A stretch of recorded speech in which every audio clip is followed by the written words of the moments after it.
যারা স্বপ্ন দেখো ডাক্তার হয়ে মানুষ সেবা করার এবং সে স্বপ্ন দেখোই না, স্বপ্নকে লালিত পালিত করো, তারা নিশ্চয়ই জানো যে 12 তারিখে মেডিকেল পরীক্ষা হতে চলেছে।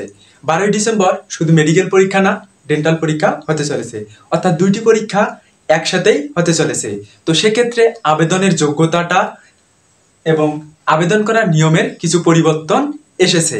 তো আজকের ভিডিওতে আমরা আবেদন করার নিয়ম সম্পর্কে আলোচনা করব। তোমরা পুরো ভিডিওটা দেখে নাও। SP Chandra from Shaheed Ziaur Rahman medical college 2021-2022 শিক্ষাবর্ষ। মেডিকেল ভর্তি পরীক্ষা 2025-26 নতুন মানবন্টনের ফাইনাল আপডেট নিয়ে হাজির হয়েছি, যেটা আজকেই অর্থাৎ 26শে অক্টোবর স্বাস্থ্য ও পরিবার কল্যাণ মন্ত্রণালয়ের একটা সংবাদ মাধ্যমের মাধ্যমে প্রকাশ করা হয়েছে। সেখানে আবেদন করার নিয়ম সম্পর্কে কি বলা হয়েছে সেটা যদি আমরা দেখি, তো বলা হয়েছে যে এবারের আবেদন করার নিয়মটা কিছুটা বিসিএস পরীক্ষার মতো। যেমন বিসিএস পরীক্ষাতে শুধুমাত্র ক্যাডারে দেওয়া যায়, নন ক্যাডারে দেওয়া যায়, অথবা ক্যাডার নন ক্যাডার উভয়ই দেওয়া যায়, অথবা একই সাথে একাধিক ক্যাডারের পরীক্ষা দেওয়া যায়, ঠিক সেরকম। তো এবারের মেডিকেল পরীক্ষায় আবেদন করার জন্য 3টা অপশন আছে।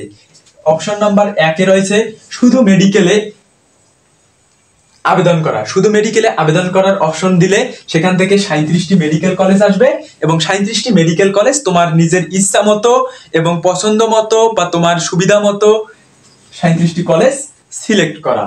এরপর রয়েছে শুধুমাত্র ডেন্টাল। শুধুমাত্র ডেন্টাল রয়েছে 9টি। তুমি যদি শুধুমাত্র ডেন্টাল অপশনে ক্লিক করো তাহলে তোমার 9টি ডেন্টাল মেডিকেল কলেজ আসবে। সেখান থেকে তুমি তোমার নিজের ইচ্ছা মতো 9টা পছন্দক্রমে সিরিয়াল করে আবেদন করতে পারবা।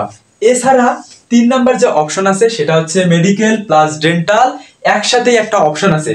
এই অপশনটাতে গেলে তোমরা 46টা অর্থাৎ 37টা মেডিকেল কলেজ এবং 9টা ডেন্টাল কলেজ একসাথে পেয়ে যাবা। তো সেখান থেকে তোমরা 46টার মধ্যে 37টা মেডিকেল কলেজ তোমাদের নিজেদের পছন্দ মতো এবং 9টি ডেন্টাল কলেজ নিজেদের পছন্দ মতো তোমরা চয়েস দিতে পারবা।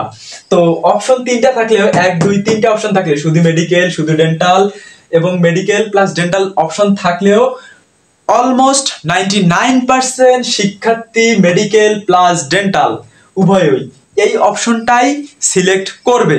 কেননা কেউ চাবে না যে ডেন্টালে যে 500টা সিট আছে এই 500টা সিট থেকে সে বঞ্চিত হোক শুধুমাত্র তার আবেদন করার জন্য। দেখা যাবে যে এবার মেডিকেল কলেজে এবং ডেন্টাল কলেজে পরীক্ষার্থীদেরকে সিলেক্ট করার ক্ষেত্রে একটা বিশেষ পদ্ধতি অবলম্বন করা হবে। যেহেতু এবার মেডিকেল পরীক্ষায় 408টি আসন সংখ্যা কমে গিয়েছে সরকারি মেডিকেল কলেজে, তাই ধরলাম 5000 আসন থাকতেছে।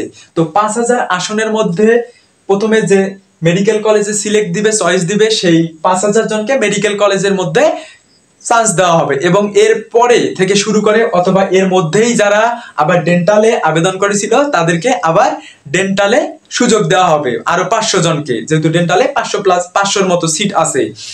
এরপর মাইগ্রেশনের বিষয়টা চলে আসবে। মাইগ্রেশনে দেখা যাবে যে যারা মেডিকেলে চান্স পেয়েছে তারা পাইলো এবং যারা ডেন্টালে চান্স পেয়েছে ডেন্টাল থেকে যদি মাইগ্রেশন অন করে তাহলে তারা মেডিকেলে চলে যাচ্ছে এবং মেডিকেলে চলে যাওয়ার পর যে কিছু ওয়েটিং লিস্টে থাকতেছে সেই ওয়েটিং লিস্ট থেকে ডেন্টালে অথবা মেডিকেলে চান্স দেওয়া হবে। তো তোমাদের মেডিকেল এবং ডেন্টাল এডমিশন সম্পর্কে যে কোনো যদি তথ্যের প্রয়োজন হয় তোমরা আমার ইউটিউব চ্যানেলটিকে সাবস্ক্রাইব করে বেল বাটনে ক্লিক করে রাখতে পারো। সেক্ষেত্রে সবার আগে সব ধরনের তথ্য, মেডিকেল এডমিশন টেস্টের সাজেশন তুমি পেয়ে যাবা। এছাড়াও ভিডিওর প্রথম কমেন্টে একটা টেলিগ্রাম গ্রুপের লিঙ্ক দেওয়া আছে। সেই লিঙ্কের মাধ্যমে যদি তোমরা যুক্ত হয়ে যাও তাহলে টেলিগ্রাম গ্রুপে যুক্ত হয়ে তোমরা তোমাদের অজানা প্রশ্নগুলো করতে পারো এবং সেখানে অনেক সাজেশন পেয়ে যাবা। তো তোমাদের ডাক্তার হয়ে মানব সেবা করার স্বপ্ন পূরণ হোক, যা তোমরা দীর্ঘদিন থেকে লালিত পালিত করে আসছো। তোমাদের সকলের জন্য শুভকামনা রইল।